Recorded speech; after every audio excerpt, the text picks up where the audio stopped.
आप सभी को और आप सभी के माध्यम से पूरे क्षेत्र की जनता को ये भरोसा दिलाते हैं कि हम इस जिम्मेदारी का पूरी ईमानदारी से निर्वहन करेंगे और इसे पूरा करेंगे।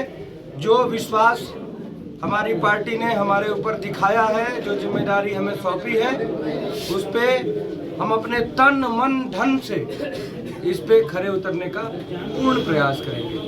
चूंकि आप एक्टर हैं, कितना समय दे पाएंगे? जीतने के बाद भी ये भी कहीं ना कहीं दिमाग में चल रहा है, इसको लेकर के थोड़ा सा क्लियर। हमारा पूरा का पूरा समय अब जनसेवा के लिए है, हमारे क्षेत्र की जनता के लिए, पूरा का पूरा समय। जीतने के बाद भी पूरा का पूरा समय।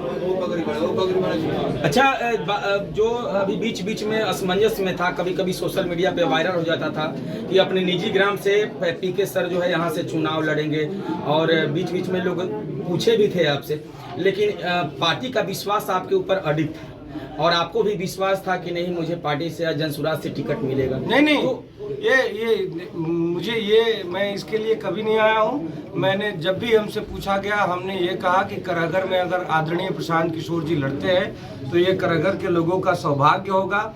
हम ये इससे बड़ी बात, और प्रशांत किशोर जी ने अपना जगह आपको दिया है, लेकिन उन्होंने हम पे भरोसा दिखाया है, तो ये हमारे लिए बहुत बहुत खुशी की बात है और उसके साथ साथ बहुत जिम्मेदारी की बात है हमारे ऊपर। बहुत जहाँ तक हमारे सीनियर पत्रकार ने पूछे, जो हमारे भाई साहब हैं, कि नहीं आप कितना एक्टर हैं, एक्टर की जो है लोग कह रहे हैं कि नहीं, एक तरफ एक्टर है और एक तरफ फिर राजनीति में अभी पहली बार है, तो यहाँ की जनता जो है, करहगर विधानसभा की जनता आप पे कैसे विश्वास करे, और अगर आप यहाँ से जीत के जाते हैं तो सबसे पहले आपका काम क्या होगा? देखिए, हम लोग सबसे पहले जो आपका सवाल था कि कैसे भरोसा करें, मैं यहीं का हूँ और मैंने अभी उस सवाल का जवाब दिया कि हमारे जीवन का पूरा समय अब जन सेवा के लिए है। दूसरी बात, हमारा जो दल है जनसुराज, वो पूरे बिहार को बदलने के लिए निकला है, पूरे बिहार को इस बदहाली से निकालने के लिए निकला है। जिस तरीके से एकदम लाचार है शिक्षा व्यवस्था, हमारा बिहार आज से 40 साल पहले भी सबसे गरीब राज्य था, आज भी सबसे गरीब राज्य है। हमारे बिहार के युवा आज भी दिल्ली, बम्बई, गुजरात जाके ठोकर खा रहे हैं, गाली खा रहे हैं, वहाँ नौकरी कर रहे हैं। लोग तिरस्कृत करते हैं हमारे बिहारी भाइयों को। इस बदहाली से निकालना है पूरे बिहार को, और बिहार में ही हमारा करहगर विधानसभा आता है। करहगर विधानसभा की अपनी बहुत सारी समस्याएं हैं। जिस प्रकार से हमारा अभी खेल कूद का, शिक्षा में तो उदासीनता सरकार की जग जाहिर है, सब लोग जानते हैं कि कितना उदासीन है। भाई चुप रहिए भाई, हम लोग जब लोगों से, अपनी जनता से बात कर रहे हैं, मीडिया बंधुओं से बात कर रहे हैं, तो आप लोगों से करबद्ध निवेदन है कि थोड़ा शांति बनाइए। करहगर की अपनी बहुत सारी समस्या है, जैसे फील्ड है, फील्ड में अभी कुछ दिन पहले हम गए थे, वहाँ बत्तख चल रहे थे, फील्ड में पूरा पानी भरा हुआ था।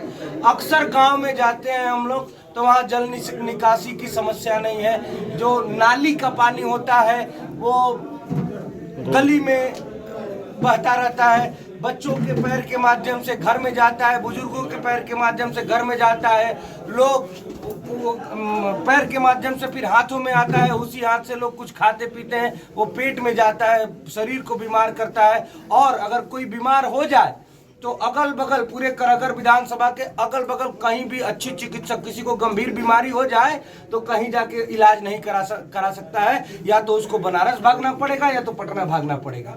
बहुत सारी समस्याएं हैं करहगर में, जिसको हम लोग दूर करने का प्रयास करेंगे।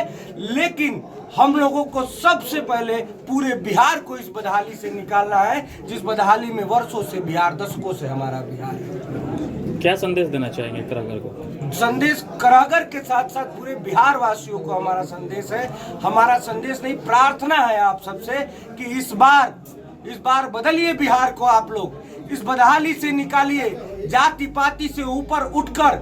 अब सबसे पहले हम लोग एक बिहारी हैं, उसके बाद ही कुछ है। एक बिहारी होने का कर्तव्य निभाए हम लोग और बिहार को आगे बढ़ाए।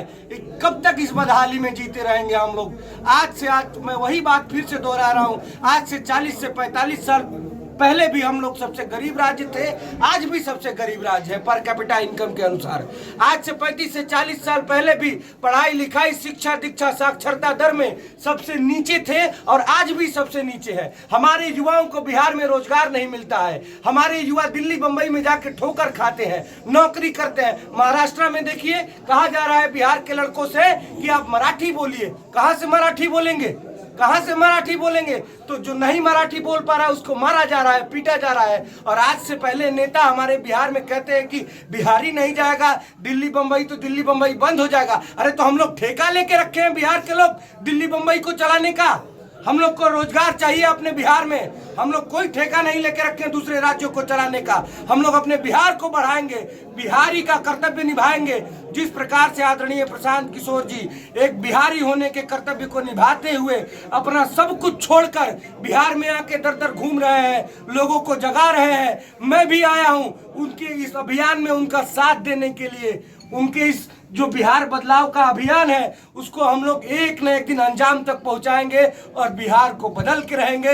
बिहार एक न एक दिन हमारा देश के 10 अग्रणी राज्यों में शामिल होगा और बिहार के युवा जो बाहर जाते हैं कमाने के लिए, एक न एक दिन हम वो दिन लाएंगे बिहार का कि बाहर से लोग आके बिहार में रोजी रोजगार करेंगे। लिख के ले लीजिए।